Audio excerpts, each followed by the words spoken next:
সকলকে শুভেচ্ছা জানিয়ে শুরু করছি আমাদের আজকের আলোচনার বিষয় বিখ্যাত কবি আলেকজান্ডার পোপের লেখা একটি mock হেরোইক epic poem the rape of the lock. তো মক হেরোইক এপিকটা আসলে কি? মক হেরোইক এপিকটা হচ্ছে এটা লেখা হয় কিন্তু এপিক স্টাইলে, অর্থাৎ গ্র্যান্ড স্টাইলে লেখা হয় এপিকের মতো, কিন্তু এটার থিম এপিকের মতো গ্র্যান্ড হয় না। এটার থিম খুবই ট্রিভিয়াল হয়, খুবই তুচ্ছ বিষয় নিয়ে এটা লেখা হয়। তো এটা এক ধরনের স্যাটার টাইপের হয় আর কি। তো রেপ অফ দ্য লক অর্থাৎ আমরা বলতে পারি যে চুলের বেনুনির অবমাননা বা চুলের বিনুনির অপমান, এরকম কিছু। তো এখানে যে থিমটায় কবি লিখেছেন সেটা হচ্ছে যে তৎকালীন 18th সেঞ্চুরির যে অ্যারিস্টোক্রেটিক সোসাইটির যে হলনেস, বিশেষ করে যে অ্যারিস্টোক্রেটিক সোসাইটির যে ইয়াং লেডি রয়েছে, তাদের যে হলনেস বা তাদের যেই হচ্ছে যে অন্তঃসার শূন্যতা, সেটাকে মেইন ফোকাসে রেখে এখানে এটা লেখা হয়েছে, অর্থাৎ স্যাটার টাইপ করা হয়েছে। এবং কবি এখানে আরো একটা বিষয় দেখিয়েছেন যে তৎকালীন সময়ের যেই রিলিজিয়াস যে উদাসীনতা, অর্থাৎ ধর্মীয় যে উদাসীনতাটা, সেটা এখানে তুলে ধরা হয়েছে।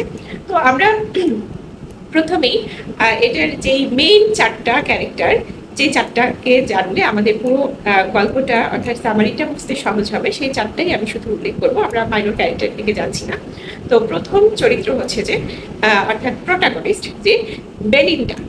বেলিন্ডা হচ্ছে যে প্রথম চরিত্র, তিনি অ্যারিস্টোক্রেটিক একজন ইয়াং লেডি। তারপরের চরিত্র আসছে ব্যারন। ব্যারন এখানে অবশ্য কোনো হিরো নেই, ব্যারনকে ভিলেন বলা যেতেই পারে, কিন্তু হিরো বলা যাবে না আর কি। তো তারপর সেও একটা ব্যারনও একটা অ্যারিস্টোক্রেটিক ফ্যামিলি থেকে বিলং করে। তো তারপরে পরের চরিত্র হচ্ছে যে ক্লারিসা, সে বেলিন্ডার ফ্রেন্ড। এবং সর্বশেষ যে চরিত্রটা সেটা হচ্ছে যে এরিয়েল, যে কিনা একটা সুপার ন্যাচারাল ক্যারেক্টার। এই ছিল আমাদের চারটা প্রধান চরিত্র। তারপরে আমরা যদি একটুখানি ব্যাকগ্রাউন্ড সম্পর্কে জেনে নিতে চাই, তাহলে এই যে কবি, আমাদের কবি হচ্ছে যে আলেকজান্ডার পোপ, তার একটা ফ্রেন্ড ছিল, নাম হচ্ছে ক্যারেল। সে আলেকজান্ডার পোপকে একটা সত্য ঘটনা বলেছিল। তার পরিচিত একটা ইয়াং লেডি অ্যারাবেলা ফরমার, যে কিনা হচ্ছে যাকে কিনা পিটার নামক একটা ছেলে হচ্ছে যে তাকে প্রপোজ করে অ্যারাবেলা ফরমারকে, এবং অ্যারাবেলা ফরমার তাকে রিজেক্ট করে, কারণ পিটারের ফ্যামিলি ব্যাকগ্রাউন্ড খুব একটা ভালো ছিল না, অর্থাৎ পিটার কোনো অ্যারিস্টোক্রেটিক ফ্যামিলির ছিল না। সেজন্য অ্যারাবেলা ফরমার তাকে রিজেক্ট করে এবং হচ্ছে সে পিটারকে নানাভাবে তুচ্ছ-তাচ্ছিল্য করে কথা বলে।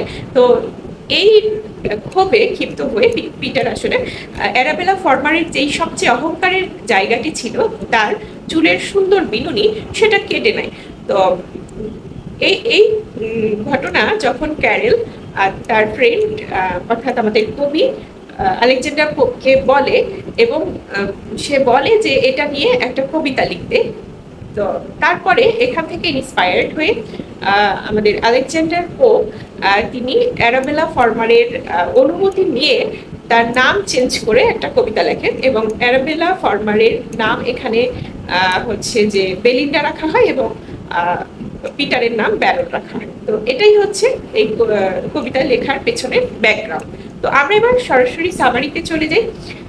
তো সামারিতে কি আমরা শুরুতে দেখতে পাই যে বেলিন্ডা নামক যে চরিত্রটা, অর্থাৎ এখানকার প্রোটাগনিস্ট অর্থাৎ মেইন ক্যারেক্টার যেটা বেলিন্ডা, সে খুবই অ্যারিস্টোক্রেটিক পরিবারের একজন ইয়াং লেডি।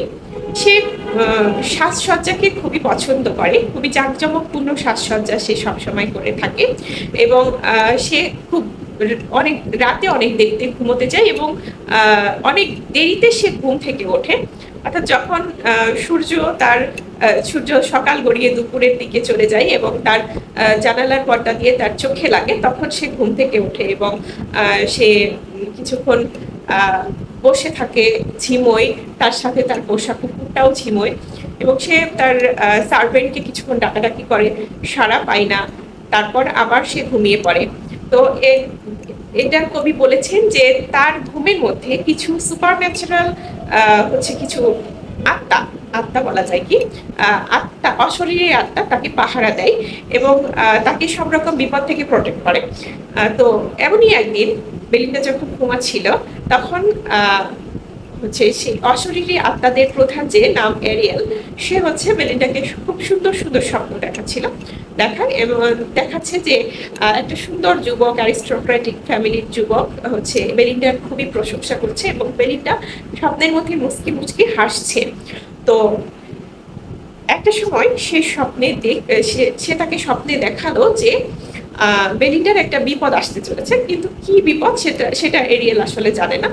তো তারপর বেলিন্ডার ঘুম ভেঙে যায় এবং সে যথারীতিতে তার টয়লেটে যায়। তার টয়লেটটা খুবই সুসজ্জিত ছিল, খুবই অ্যারিস্টোক্রেটিক, খুবই জাঁকজমকপূর্ণ ছিল তার টয়লেটটা, এবং সেখানে তার সকল প্রসাধনী সামগ্রী, অলংকার সবকিছু সুসজ্জিত ছিল। এবং সে সেই তার প্রসাধনী সামগ্রীর পাশে একটা বাইবেল রেখে দিত।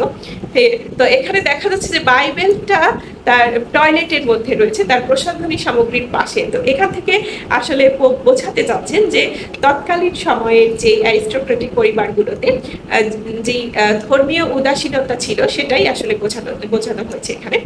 তো বেলিন্ডা তার সমস্ত পাউডার, পপস, লিপস্টিক্স এবং সমস্ত অলংকার এ সমস্ত দিয়ে তাকে সুন্দরভাবে সুসজ্জিত করে এবং হচ্ছে সে একটা পার্টির জন্য তৈরি হচ্ছে হ্যাম্পটন কোর্ট প্যালেসে, যে পার্টিটা ছিল সেখানে সে এগুলো দিয়ে সুসজ্জিত হয়ে সেখানে সে বের হয়ে গেল।